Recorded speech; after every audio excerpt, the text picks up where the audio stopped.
29ஆம் அத்தியாயம். தேச துரோகி. நதிக்கரை பாறையில் புலிகேசிக்கும் புத்த பிக்ஷுவுக்கும் நடந்த சம்பாஷணை மேலும் மேலும் குரோதம் நிறைந்ததாகிக் கொண்டு வந்தது. சிவகாமியின் விஷயத்தில் நாகநந்திக்கு ஏற்பட்டிருந்த மதிமயக்கத்தை போக்க புலிகேசி சக்கரவர்த்தி முயன்றார். ஆனால் இது சம்பந்தமாக சக்கரவர்த்தி சொன்னதெல்லாம் நாகநந்தியின் குரோதத்தை இன்னும் அதிகமாக்கி வந்தது. சிவகாமியை பற்றி புலிகேசி குறைவுபடுத்தி பேச பேச புத்த பிக்ஷு ஆவேசத்துடன் அவளை உயர்த்தி பேசலானார். சகோதரர்களுக்கிடையில் மேற்படி விவாதம் ரொம்பவும் காரமடைந்து அவர்கள் ஒருவரையொருவர் தாக்கிக் கொள்வதற்கும் ஆயத்தமாகிவிட்ட சமயத்தில் அவர்கள் உட்கார்ந்திருந்த இடத்துக்கு சிறிது தூரத்தில் நடந்த ஒரு கோரமான சம்பவம் அவர்களுடைய கவனத்தை கவர்ந்தது. கேட்பவர்களின் இருதயம் நின்று போகும்படியான பயங்கர குரலில் ஐயோ ஐயோ என்று அலறிக்கொண்டு ஒரு மனிதன் ஓடி வந்து வாதோரா நதியின் செங்குத்தான கரையின் மீது ஒரு கண நேரம் நின்றான். மறுபடியும் ஐயோ என்று அலறிவிட்டு விரைந்தோடிய நதி பிரவாகத்தில் குதித்தான். குதித்த உடனே தண்ணீரில் மூழ்கினான். சில வினாடி நேரத்திற்கெல்லாம் அவன் குதித்த இடத்துக்கு சற்று தூரம் கிழக்கே அவனுடைய தலை மட்டும் மேலே எழுந்தது. பாறையே பிளந்து போகும்படியான ஒரு பயங்கர கூச்சல் கேட்டது. மறுபடியும் தண்ணீரில் மூழ்கியவன் அடியோடு மூழ்கியவன்தான்.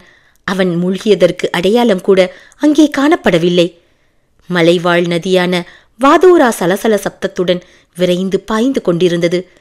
சில வினாடி நேரத்திற்குள் நடந்து முடிந்துவிட்ட மேற்படி சம்பவத்தை புலிகேசி சக்கரவர்த்தி கண்கொட்டாத பிரமிப்புடன் பார்த்து கொண்டிருந்தார். நதி பிரவாகத்தில் விழுந்த மனிதன் மேலே எழும்பி அலறிவிட்டு மறுபடியும் நீரில் மூழ்கிய போது புலிகேசியின் இருதயத்தை யாரோ இரும்பு இடுக்கையினால் இறுக்கி பிடித்தாற்போல் இருந்தது. சற்று நேரம் அந்த மனிதன் மூழ்கிய இடத்தையே உற்று பார்த்து கொண்டிருந்து விட்டு புலிகேசி திரும்பி நாகநந்தியை பார்த்தார். பிக்ஷுவின் முகத்தில் அப்போது தோன்றிய புன்னகை புலிகேசியின் உடம்பை சிலிர்க்கச் செய்தது. அண்ணா, அந்த சைத்திரிகனை நீ என்ன செய்து விட்டாய் என்று புலிகேசி கேட்டதும் புத்த பிக்ஷு ஒரு பேய் சிரிப்பு சிரித்துவிட்டு சொன்னார். அவனையா? நானா? வேறொன்றும் செய்யவில்லை. அப்பேற்பட்ட அற்புதமான சித்திரத்தை வரைந்தவனுக்கு ஆசி கூறினேன். என்னுடைய ஆசியை பெறுவதற்காக அவன் தலையை குனிந்த சமயம் அவனுடைய பின்கழுத்தில் இந்த சுண்டு விரல் நகத்தினால் ஒரு கீறல் கீறினேன்.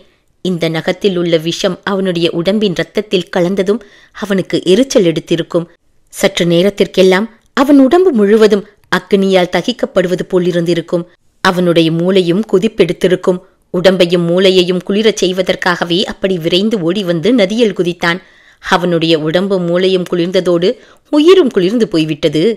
ஐயோ அண்ணா, நீ எப்போது இத்தகைய கொடூர ராட்சசனானாய்? கருணையே வடிவமான புத்த பகவானுடைய சங்கத்தில் சேர்ந்து காவி வஸ்திரம் அணிந்து கொண்டு இப்படிப்பட்ட கோர கிருத்தியங்களை செய்ய எப்படி உன் மனம் துணிகிறது என்று புலிகேசி கேட்டார். நாகநந்தி புலிகேசியை உற்று நோக்கி சீரலுடன் கூறினார். ஓஹோ, நான் கருணையற்ற ராட்சசன் என்பது இப்போதுதான் தெரிகிறதோ? உனக்காகவும் உன் ராஜ்யத்துக்காகவும் இதைவிட 1000 மடங்கு கோர கிருத்தியங்களை நான் செய்யவில்லையா? அப்போதெல்லாம் நீ ஏன் எனக்கு தர்மோபதேசம் செய்ய முன்வரவில்லை? காஞ்சி நகரத்து குடித்தண்ணீரில் விஷத்தை கலந்து அந்நகர மக்களையெல்லாம் கொன்றுவிடுவதாக நான் சொன்னபோது நீ சந்தோஷத்துடன் சம்மதித்ததை மறந்து விட்டாயா? ஆம் ஆம், அதெல்லாம் நான் மறக்கவில்லை. ஆனால் அது ஒரு காலம் என்று கூறி புலிகேசி சக்கரவர்த்தி பெருமூச்சு விட்டார். சற்று நேரம் நதியின் பிரவாகத்தை உற்று பார்த்து கொண்டிருந்து விட்டு நாகநந்தியின் முகத்தை ஏறிட்டு நோக்கினார். அண்ணா, நீ எனக்கு செய்த உதவிகளை எல்லாம் நான் மறந்துவிடவில்லை. இந்த உயிர் உன்னுடையது, ராஜ்யம் உன்னுடையது. நீ எனக்கு செய்திருக்கும் உதவிகளுக்கெல்லாம் இத்தனை காலமும் நான் பிரதியொன்றும் செய்யவில்லை. இப்போது செய்ய உத்தேசித்திருக்கிறேன். வாதாபி சிம்மாசனத்தில் வீற்றிருந்து சாம்ராஜ்யம் ஆளும் சுகத்தை 35 வருஷ காலம் நான் அனுபவித்து விட்டேன். எனக்கு போதும் போதும் என்றாகிவிட்டது. சாம்ராஜ்யத்தின் பொறுப்பையும் சிம்மாசனத்தின் சுகத்தையும் இனிமேல் நீ ஏற்றுக்கொள். இத்தனை காலமும் நீ அணிந்திருந்த காவி வஸ்திரத்தை நான் அணிந்து கொண்டு இந்த அஜந்தா சங்கிராமத்திலேயே மீதியுள்ள என் வாழ்நாளை கழித்து விடுகிறேன். பிரகிருதி தேவியும் கலை தேவியும் பூரண சௌந்தரியத்துடன் குளிவீற்றிருக்கும் இந்த அஜந்தா மலையில் நீ உன்னுடைய இளம் பிரயாயத்தை கழித்தாய். நான் என்னுடைய முதுமை பிரயாயத்தை இவ்விடத்தில் கழிக்கிறேன். சாம்ராஜ்ய பாரத்தை இனிமேல் நீ ஏற்றுக்கொண்டு நடத்து. இவ்விதம் புலிகேசி சக்கரவர்த்தி சொல்லி வந்தபோது அவருடைய வார்த்தை ஒவ்வொன்றும் உண்மையான உள்ளத்தில் இருந்து வருவது என்பதை புத்த பிக்ஷு தெரிந்து கொண்டார். இத்தனை நேரமும் குரோதம் கொதித்து கொண்டிருந்த அவருடைய முகம் இப்போது மலர்ந்தது. புலிகேசி பேச்சை இடையில் நிறுத்தி மௌனமாயிருந்த சிறிது நேரத்தில் பிக்ஷுவின் உள்ளம் வருங்காலத்தை பற்றிய எத்தனையோ இன்பக் கனவுகளை கண்டது. அந்த கனவுகளின் அறிகுறி ஒருவாறு அவருடைய முகத்திலே காணப்பட்டது. அண்ணா, என்ன சொல்கிறாய்? உனக்கு சம்மதம்தானே என்று புலிகேசி கேட்டபோது அவருடைய வார்த்தையில் புத்த பிக்ஷுவுக்கு பூரண நம்பிக்கை ஏற்பட்டிருந்த போதிலும் இன்னும் நன்றாக உறுதிப்படுத்திக் கொள்ளும் பொருட்டு, தம்பி, இப்போது நீ சொன்ன வார்த்தையெல்லாம் உண்மையா, அல்லது காவி வஸ்திரம் தரித்த பிக்ஷுதானே என்று என்னை பரிகாசம் செய்கிறாயா என்று கேட்டார். அண்ணா, நமது பாட்டனார் சத்யாச்சிரய புலிகேசியின் திருநாமத்தின் மீது ஆணை வைத்து சொல்கிறேன், நான் கூறியதெல்லாம் உண்மை. இதோ இந்த கணமே அதை மெய்ப்பிக்க சித்தமாயிருக்கிறேன். இன்றைக்கே நான் பிக்ஷு விரதம் மேற்கொள்கிறேன். ஆச்சாரிய பிக்ஷுவினிடம் சொல்லி உனக்கும் விரதத்திலிருந்து விடுதலை வாங்கி தருகிறேன். ஆனால் இதற்கெல்லாம் ஒரே ஒரு நிபந்தனை மட்டும் இருக்கிறது. அந்த காஞ்சி நகரத்து நாட்டிய பெண்ணை நீ தியாகம் செய்துவிட வேண்டும். பெண் புலியின் மீது வேலை எறிந்து கொன்ற வேடவனை ஆண் புலி எப்படி பார்க்குமோ அப்படி நாகநந்தி புலிகேசியை பார்த்தார். நடன பெண்ணின் சரணாகதி சித்திரத்தை எழுதிய கலைஞனுக்கு என்ன கதி நேர்ந்ததோ அதே கதி ஒருவேளை புலிகேசிக்கும் நேர்ந்திருக்கக்கூடும். ஆனால் அச்சமயம் வாதோரா நதியின் மறுகரை வழியாக 7-8 பேர் விரைவாக வந்து கொண்டிருந்தது தெரிந்தது. அந்த 7-8 பேரும் சாமானிய மனிதர்கள் அல்ல, மந்திரிகள், தளபதிகள் முதலியோர். ஏதோ முக்கியமான அவசரமான விஷயத்தை சக்கரவர்த்தியிடம் தெரிவிப்பதற்காக அவரை தேடி வருவதாகவும் தோன்றியது. இதை கவனித்த பிக்ஷு தம் உள்ளத்தில் பொங்கி வந்த குரோதத்தை ஒருவாறு அடக்கிக் கொண்டு, உன்னுடைய சாம்ராஜ்ய தானத்தில் ஏதோ ஒரு இழிவான சூழ்ச்சி இருக்கிறது என்று சந்தேகித்தேன். அது உண்மையாயிற்று என்றார். அண்ணா, நன்றாக யோசித்து சொல்லு. சத்ராச்சிரய புலிகேசி வீற்றிருந்த சல்லுக்க குலத்து சிம்மாசனத்தில் ஒரு சிற்பியின் மகள் ஏறலாமா? அதற்கு ஒரு நாளும் நான் சம்மதிக்க முடியாது. உனக்கும் எனக்கும் மனவேற்றுமையை உண்டு பண்ணிய அந்த மோகினி பிசாசை துரத்துவிட்டு வாதாபி சிம்மாசனத்தில் ஏறி ஆயுள் இருக்கும் வரை ஆட்சி செய் என்று புலிகேசி உருக்கமான குரலில் கூறினார். நாகநந்தியோ பழையபடி நாக சர்ப்பத்தைப் போல் சீறிக்கொண்டு, சண்டாளா, பாதகா, நீ நாசம் அடைவாய். உன் தலைநகரம் எரிந்து சாம்பலாகும். உன் சாம்ராஜ்யம் சின்னா பின்னமாகி அழியும். தேவேந்திரனுடைய பதவி கிடைப்பதாயிருந்தாலும் சிவகாமியை என்னால் தியாகம் செய்ய முடியாது. கேவலம் இந்த சலுக்க ராஜ்யத்துக்காகவா அவளை தியாகம் செய்ய சொல்கிறாய்? ஒரு நாளும் இல்லை. இப்படி நன்றி கேட்ட வஞ்சகத்துடன் என்னிடம் நடந்து கொண்டதற்கு கூடிய சீக்கிரம் நீ பலன் அனுபவிக்கப் போகிறாய். உனக்கும் எனக்கும் இந்த வினாடியோடு எல்லாவித பந்தமும் அற்றுவிட்டது. இனி உன் முகத்திலேயே நான் விழிப்பதில்லை. இதோ நான் போகிறேன். போய் சிவகாமியையும் அழைத்துக் கொண்டு உன் ராஜ்யத்தை விட்டே போய்விடுகிறேன். அதோ வருகிறார்கள் பார், அவர்கள் உன்னுடைய விநாச செய்தியை கொண்டு வருகிறார்கள் என்று கூறினார். இப்படி நெருப்பை கக்கும் வார்த்தைகளை நாகநந்தி கூறிக்கொண்டிருக்கும் போது நதியின் மறுகரையோடு விரைந்து வந்தவர்கள் மேற்கே சற்று தூரத்தில் இருந்த மூங்கில் மரப்பாலத்தின் வழியாக நதியை கடந்து சக்கரவர்த்தியும் பிக்ஷுவும் இருந்த பாறையை அணுகினார்கள். நாகநந்தி தமது சொல்லை காரியத்தில் நடத்தி வைக்கும் பொருட்டு 2 அடி எடுத்து வைத்தவர் புன்னலாரோசனை செய்து தமது எண்ணத்தை மாற்றிக்கொண்டவர் போல தயங்கி நின்றார். வருகிறவர்கள் என்ன செய்து கொண்டு வருகிறார்கள் என நிச்சயமாய் தெரிந்து கொள்ளும் பொருட்டு அவர் அவ்விதம் நின்றார் போலும்.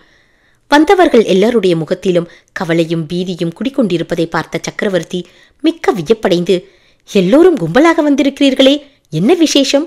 ஏதாவது முக்கியமான செய்தி உண்டா என்று கேட்டார். ஆம் பிரபு, மிகவும் முக்கியமான செய்திதான்.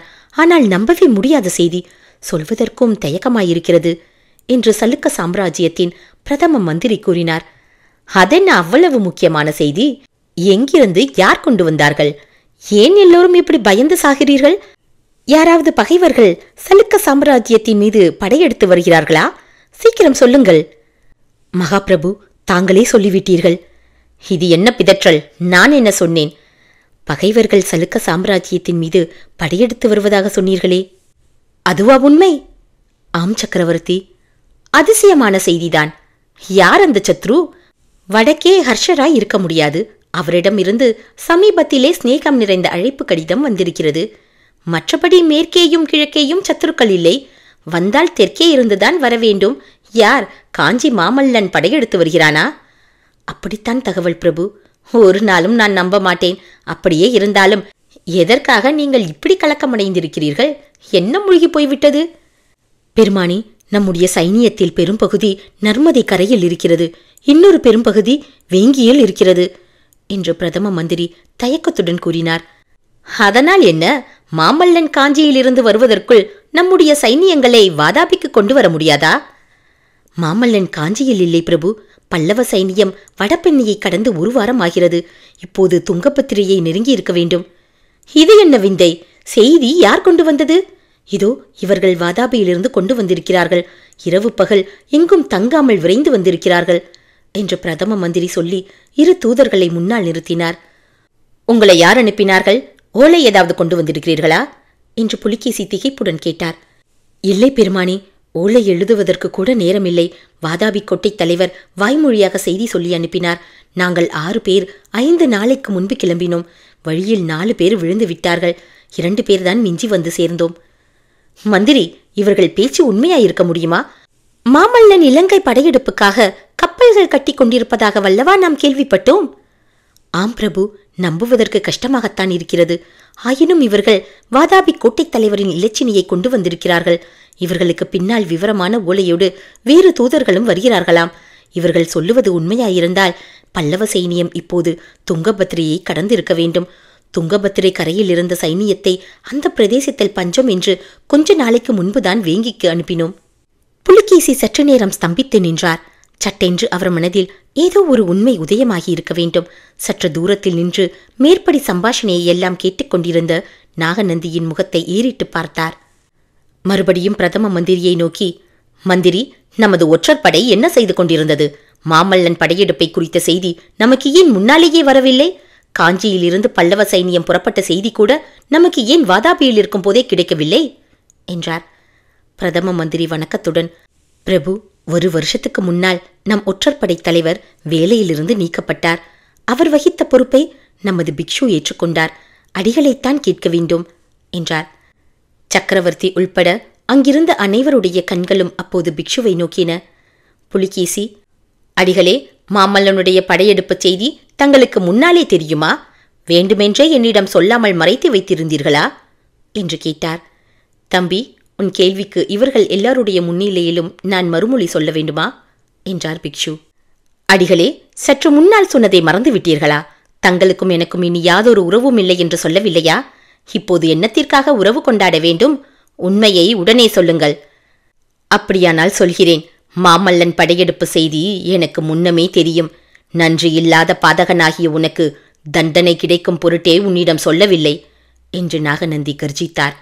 இந்த தேச துரோகியை பிடித்து கட்டுங்கள் என்று சக்கரவர்த்தி கட்டளையிட்டதும் அங்கு நின்ற 8 பேரும் பிக்ஷுவை சூழ்ந்து கொண்டார்கள். பிக்ஷு மடியில் சொருகியிருந்த வளைந்த சிறு கத்தியை பளிச்சென்று எடுத்துக்கொண்டு, ஜாக்கிரதை, அருகில் நெருங்கியவன் உடனே யமலோகம் போவான் என்றார். 8 பேரும் தம் தம் உடைவாள்களை உரையில் இருந்து விரைவாக எடுத்துக்கொண்டார்கள். அப்படி செய்யுங்கள். சூரசிகாமணிகள் 8 பேர் சேர்ந்து ஒரு பிக்ஷுவை கத்தியால் வெட்டி கொள்ளுங்கள். புலிகேசி சக்கரவர்த்தியின் பெருமை உலகமெல்லாம் பரவும். மாமல்லன் கூட பிரமித்து போய் திரும்பி விடுவான் என்று பிக்ஷு பரிகாச குரலில் கூறினார். இதை கேட்ட புலிகேசி, நிலுங்கள், அந்த நீச துரோகியை கொன்று உங்கள் கத்தியை மாசுபடுத்திக் கொள்ள வேண்டாம், விலகுங்கள் என்று கூவினார். அவ்விதமே 8 பேரும் விலகிக் கொண்டார்கள். எனினும் சக்கரவர்த்தியின் பேரில் பிக்ஷு பாய்ந்துவிடக்கூடும் என்று எண்ணி ஜாக்கிரதையாகவே நின்றார்கள்.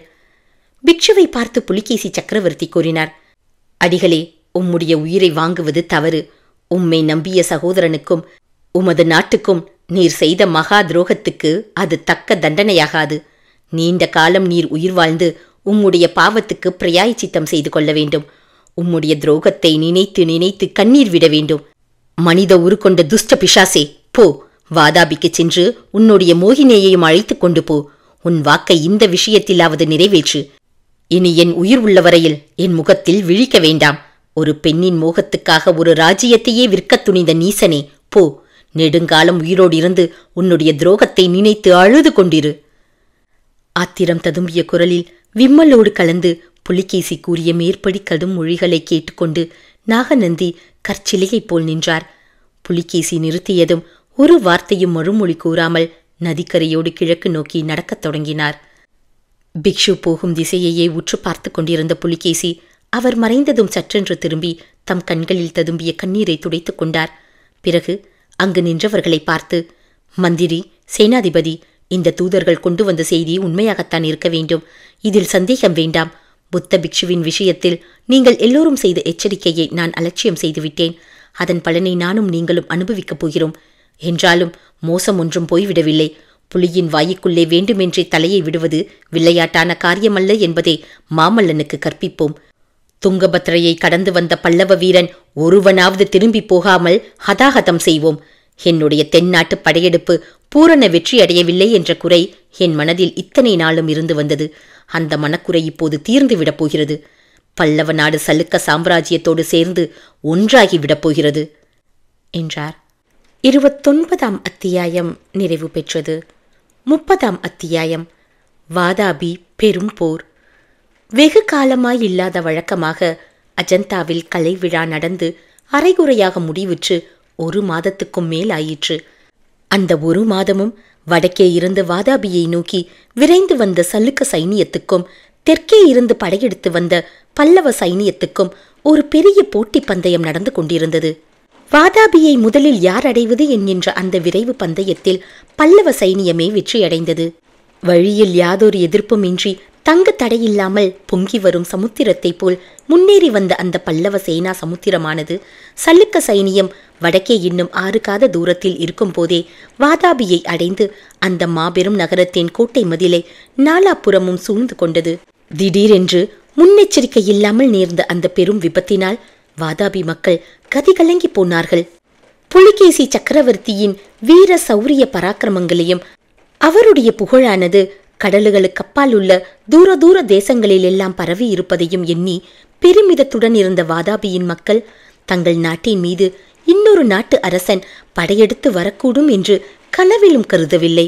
சற்றும் எதிர்பாராத சமயத்தில் களங்கமற்ற வானத்திலிருந்து விழுந்த பேரிடி போல் வந்த பல்லவ படையெடுப்பு அவர்களுக்கு பிரமிப்பையும் திகைப்பையும் உண்டாக்கியது. நகரில் அச்சமயம் சக்கரவர்த்தி இல்லை என்பதும் கோட்டை பாதுகாப்புக்கு போதுமான சைனியமும் இல்லை என்பதும் ஜனங்கள் எல்லோருக்கும் தெரிந்திருந்தன. இதனால் நகர மாந்தரில் பெரும்பாலோர் என்றும் அறியாத பீதிக்கு உள்ளாயினர். பௌத்தர்களிடம் விரோத பாவம் கொண்டிருந்த சமணர்கள், சைவர்கள், சாக்தர்கள் ஆகியோர் அஜந்தா கலை விழா உண்மையிலேயே பௌத்தர்களின் சதி ஆலோசனை சூழ்ச்சி என்று பேசிக் கொண்டார்கள். பொதுமக்களின் கோப தாக்குதலுக்கு உள்ளாகாமல் பௌத்த விகாரங்கள், பௌத்த மடங்கள் ஆகியவற்றை காப்பாற்றும் பொருட்டு வாதாபி கோட்டை தலைவன் பீமசேனன் மேற்படி விகாரங்களுக்கும் மடங்களுக்கும் விசேஷ காவல் போட வேண்டியதாயிற்று. அதோடு ஜனங்களின் பீதியை போக்கி தைரியம் ஊட்டுவதற்காக சக்கரவர்த்தியிடமிருந்து அவசர தூதர்கள் மூலமாக வந்த திருமுக ஓலையை வாதாபி நகரின் நாற்சந்திகளில் எல்லாம் தளபதி பீமன் வாசிக்க பண்ணியிருந்தான். சக்கரவர்த்தி அந்த திருமுகத்தில் நர்மதை கரையில் உள்ள மாபெரும் சலுக்கர் சைனியத்துடன் தாம் வாதாபியை நோக்கி விரைந்து வந்து கொண்டிருப்பதாகவும், வேங்கி நாட்டிலிருந்து இன்னொரு பெருஞ்சைனியம் வந்து கொண்டிருப்பதாகவும், ஒருவேளை தாம் வருவதற்குள்ளே பல்லவ சைனியம் வாதாபியை அடைந்து முற்றுகையிட்டுவிட்டால் அதற்காக நகர மக்கள் மனம் கலங்க வேண்டாம் என்றும், பல்லவ சைனியத்தை நிர்மூலம் செய்து வாதாபியை கூடிய சீக்கிரம் முற்றுகையில் இருந்து விடுதலை செய்வதாகவும் உறுதி கூறியிருந்தார். மேற்படி திருமுகத்தை நாற்சந்திகளில் படிக்க கேட்ட பிறகு வாதாபி மக்கள் ஒருவாறு பீதி குறைந்து தைரியம் பெற்றார்கள். நர்மதை நதிக்கரையில் இருந்த சலுக்க பெரும்படையுடன் புலிகேசி சக்கரவர்த்தி வாதாபிக்கு 4 காத தூரத்தில் வந்து சேர்ந்தபோது தமக்கு முன்னால் பல்லவ சைனியம் வாதாபியை அடைந்து கோட்டையை சூழ்ந்து கொண்டது என்ற விவரம் அறிந்தார். உடனே பிரயாணத்தை நிறுத்திக் கொண்டார். வேங்கி சைனியம் வழியிலே பல காடு மலை நதிகளை கடந்து வர வேண்டியிருந்தபடியால் அது வந்து சேர இன்னும் சில காலம் ஆகும் என்றும் தெரிய வந்தது. இந்த நிலைமையில் புலிகேசி சக்கரவர்த்தி தமது மந்திரிகளையும் படைத்தலைவர்களையும் கலந்தாலோசித்து உடனே போர் தொடங்காமல் சில நாள் காத்திருக்க முடிவு செய்தார். வேங்கி சைனியமும் வந்து சேர்ந்த பிறகு பல்லவ சைனியத்தை ஒரு பெருந்தாக்காக தாக்கி நிர்மூலம் செய்து விடுவது என்றும், அதுவரையில் அப்போது வந்து சேர்ந்திருந்த இடத்திலேயே தங்குவது என்றும் தீர்மானித்திருந்தார். ஆனால் அவருடைய தீர்மானங்களை நிறைவேற்றுவதற்கு போர்க்கலையில் மகா நிபுணர்களான மாமல்ல சக்கரவர்த்தியும் சேனாதிபதி பரஞ்சோதியும் இடம் கொடுக்கவில்லை. முதலிலே வாதாபி கோட்டையை தாக்குவதா அல்லது புலிகேசியின் தலைமையில் உள்ள சலுக்க பெரும்படையை தாக்குவதா என்ற விஷயம் பல்லவ சேனை தலைவர்களின் மந்திராலோசனை சபையில் விவாதிக்கப்பட்டது. வந்த காரியம் வாதாபியை கைப்பற்றுவதேயாதலால் உடனே கோட்டையை தாக்க வேண்டும் என்றும் மானவர்மரும் அச்சுதவர்மரும் அபிப்பிராயப்பட்டார்கள். வேங்கி சைனியம் வருவதற்குள்ளே புலிகேசியை தாக்கி ஒழித்துவிட வேண்டும் என்றும், வாதாபி கோட்டை எங்கே ஓடிப்போய் விடாதென்றும், அதன் முற்றுகை நீடிக்க நீடிக்க பிற்பாடு அதை தாக்கி பிடிப்பது சுலபமாகிவிடும் என்றும் சேனாதிபதி பரஞ்சோதி கூறினார். ஒற்றர் தலைவன் சத்ருக்னன் சேனாதிபதியை ஆதரித்தான். மாமல்லரும் அந்த யோசனையே முடிவாக ஒப்புக்கொண்டார். எனவே வாதாபி கோட்டையின் முற்றுகைக்கு ஒரு சிறு படையை மட்டும் நிறுத்திவிட்டு பல்லவ சைனியத்தின் மற்ற பெரும் பகுதி வடக்கு நோக்கி கிளம்பிற்று. இதை அறிந்த புலிகேசி சக்கரவர்த்தி இனி தாம் பின்வாங்கி சென்றால் சலுக்க சாம்ராஜ்யத்தின் மதிப்பு சின்ன பின்னமாகிவிடும் என்பதை உணர்ந்து போருக்கு ஆயத்தமானார். வாதாபிக்கு வடக்கே 3 காத தூரத்தில் இரு பெரும் சைனியங்களும் கை கலந்தன. அந்த காட்சியானது கீழ் சமுத்திரமும் மேல் சமுத்திரமும் தங்கு தடையின்றி பொங்கி வந்து ஒன்றோடொன்று மோதி கலந்தது போலிருந்தது. 3 பகலும் இரவும் கோரமான யுத்தம் நடந்தது. 1000-10,000 வீரர்கள் வாளால் வெட்டுண்டும் வேல்களால் குத்துண்டும் போர்க்களத்தில் மாண்டு விழுந்தார்கள். வீர சொர்க்கம் அடைந்தவர்களின் சவங்கள், கால்வேறு கைவேறு தலைவேறான உயிரற்ற உடல்கள் போர்க்களத்தில் மலைமலையாக குவிந்தன. இறந்த யானைகளின் உடல்கள் ஆங்காங்கு கருங்குன்றுகளைப் போல் காட்சி தந்தன. மனிதர் உடல்களின் மீது குதிரைகளின் உடல்களும் குதிரைகளின் சவங்கள் மீது மனிதர்களின் பிரேதங்களுமாக கலந்து கிடந்தன. மரண அவஸ்தையில் இருந்த மனிதர்களின் பரிதாப ஓலமும் யானைகளின் பயங்கர பிளிரலும் குதிரைகளின் சோக கனைப்பும் கேட்க சகிக்கார கோர பிரபஞ்சத்தமாக எழுந்தது. போர்க்களத்திலிருந்து இரத்த ஆறுகள் நாலா பக்கமும் பெருக்கெடுத்து பாய்ந்து ஓடின. அந்த உதிர நதிகளில் போர் வீரர்களின் வெட்டுண்ட கை கால்கள் மிதந்து சென்றது பார்க்க சகிக்காத கோர காட்சியாயிருந்தது. லட்சக்கணக்கான வீரர்களும் 1000-10,000 யானைகளும் குதிரைகளும் ஈடுபட்டிருந்த அந்த மாபெரும் யுத்தத்தை நடந்தபடி வர்ணிப்பது நம்மால் இயலாத காரியம். வால்மீகியையும் வியாசரையும் ஹோமரையும் கம்பரையும் போன்ற மகா நாடக ஆசிரியர்களுக்குத்தான் அதன் வர்ணனை சாத்தியமாகும். போரின் ஆரம்பத்திலிருந்தே ஒருவாறு காட்சிகளின் பலம் தெரிந்துவிட்டது. போர்க்கலையின் நுட்பங்களை அறிந்தவர்கள் போரின் முடிவு என்ன ஆகும் என்பதை ஊகித்துணர்வதும் சாத்தியமாயிருந்தது. வாதாபிக்கு அருகில் தங்கி சிரம பரிகாரம் செய்து கொண்டு பூரண பலத்துடன் அளவில்லா உற்சாகத்துடனும் போரில் ஈடுபட்ட பல்லவ சைனியத்தின் பெருந்தாக்குதலுக்கு முன்னால் நெடுந்தூர இடைவிடா பிரயாணத்தினால் களைப்புற்றிருந்த சலுக்க சைனியம் போர்க்களத்தில் நிற்பதற்கே திணறியது. சலுக்க சைனியத்தின் பிரதான யானைப்படை வேங்கியில் இருந்தபடியால் அது வந்து சேராதது சலுக்க சைனியத்தின் பலக்குறைவுக்கு முக்கிய காரணமாயிருந்தது. 3ஆம் நாள் காலையில் பல்லவ சைனியத்தின் வெற்றியும் சலுக்க சைனியத்தின் தோல்வியும் சர்வ நிச்சயமாக தெரிந்துவிட்டது. அன்று மத்தியானம் சலுக்க தளபதிகளும் மந்திரிகளும் புலிகேசி சக்கரவர்த்தியை சூழ்ந்து கொண்டு சாம்ராஜ்யத்தின் நன்மைக்காக அவர் பின்வாங்கி சென்று எங்கேயாவது ஒரு பத்திரமான இடத்தில் வேங்கி சைனியம் வந்து சேரும் வரையில் காத்திருக்க வேண்டும் என்றும் வற்புறுத்தி சொன்னார்கள். அதை தவிர வேறு வழியில்லை என்பதைக் கண்டு சக்கரவர்த்தியும் அதற்கு சம்மதித்தார். சேதமாகாமல் மீதி இருந்த குதிரைப்படையின் பாதுகாப்புடன் அன்றைய தினம் அஸ்தமித்ததும் சக்கரவர்த்தி பின்வாங்கி செல்ல வேண்டும் என்று முடிவு செய்யப்பட்டது. ஆனால் மேற்படி முடிவை காரியத்தில் நிறைவேற்ற அன்று சாயங்காலம் ஒரு பெரும் இடையூறு ஏற்பட்டது. மானவர்மரால் விசேஷ போர் பயிற்சி அளிக்கப்பட்டிருந்த பல்லவ களிற்று படையை கடைசியாக உபயோகிப்பதென்று வைத்திருந்ததை அன்று சாயங்காலம் ஏவிவிட்டார்கள். 5000 மத்த கஜங்கள் துதிக்கையிலேயே இரும்பு உலக்கையை பிடித்து சுழற்றி கொண்டு சலுக்க குதிரற்படை மேல் பாய்ந்தபோது பாவம் அந்த குதிரைகள் பெரும் பீதியடைந்து நாலாபுறமும் சிதறி ஓடின. அந்த குதிரைகளை விட வேகமாக எஞ்சியிருந்த சலுக்க வீரர்கள் ஓடினார்கள். அவ்விதம் புறங்காட்டி ஓடிய சலுக்க வீரர்களை பல்லவ வீரர்கள் துரத்தி கொண்டு ஓடினார்கள்.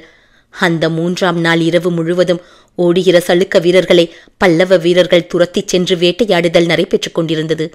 மறுநாள் சூரிய உதயமான போது 3 தினங்கள் கடும் போர் நடந்த பயங்கர யுத்த களத்தில் இறந்து போன சலுக்கர்களின் உடல்களைத் தவிர உயிருள்ள சலுக்கர் ஒருவராது காணப்படவில்லை. வெற்றி முரசுகள் முழங்க, சங்கங்கள் ஆர்ப்பரித்து ஒலிக்க, ஜெய கோஷங்கள் வானலாவ ஒரே கோலாகலத்துக்கு மத்தியில் பல்லவ சக்கரவர்த்தியும் அவருடைய தளபதிகளும் ஒருவருக்கொருவர் வாகை மாலை சூடியும் வாழ்த்து கூறியும் பல்லவ சேனை அடைந்த மாபெரும் வெற்றியை கொண்டாடினர். எனினும் அவ்வளவு கோலாகலமான கொண்டாட்டங்களுக்கு மத்தியில் அவர்களுடைய உள்ளத்தில் ஒரு சிறு கவலை குடிகொண்டிருந்தது. அது சலுக்க சக்கரவர்த்தி புலிகேசியின் கதி என்னவாயிற்று என்ற கவலைதான். வாதாபி சக்கரவர்த்தி போர்க்களத்தில் இறுதி வரை நின்று போராடி உயிரிழந்து வீழ்ந்து வீர சொர்க்கம் அடைந்தாரா, அல்லது சலுக்க வீரர் பலர் புறங்காட்டி ஓடிப்போனதைப் போல் அவரும் ஓடிவிட்டாரா என்பது தெரியவில்லை. போர்க்களத்தில் அவர் விழுந்திருந்தால் மாபெரும் சக்கரவர்த்திக்குரிய மரியாதைகளை அவருடைய உடலுக்கு செய்து கௌரவிக்க வேண்டும். ஒருவேளை அவர் ஓடிப்போயிருந்தால் மறுபடியும் படை திரட்டி கொண்டு போருக்கு வரக்கூடுமல்லவா? இப்படி நடந்திருக்குமா, அப்படி நடந்திருக்குமா என்று வெகுநேரம் விவாதித்த பிறகு அதை பற்றி மேலும் விவாதிப்பதில் பயனில்லை என்ற முடிவு ஏற்பட்டது. சத்ருக்னுடைய தலைமையில் போர்க்களமெல்லாம் நன்றாக தேடி பார்த்து புலிகேசியின் உடல் கிடைத்தால் எடுத்து வருவதற்கு ஏற்பாடு செய்துவிட்டு மாமல்லரும் மற்றவர்களும் வாதாபியை நோக்கி திரும்பினார்கள். 30ஆம் அத்தியாயம் நிறைவு பெற்றது.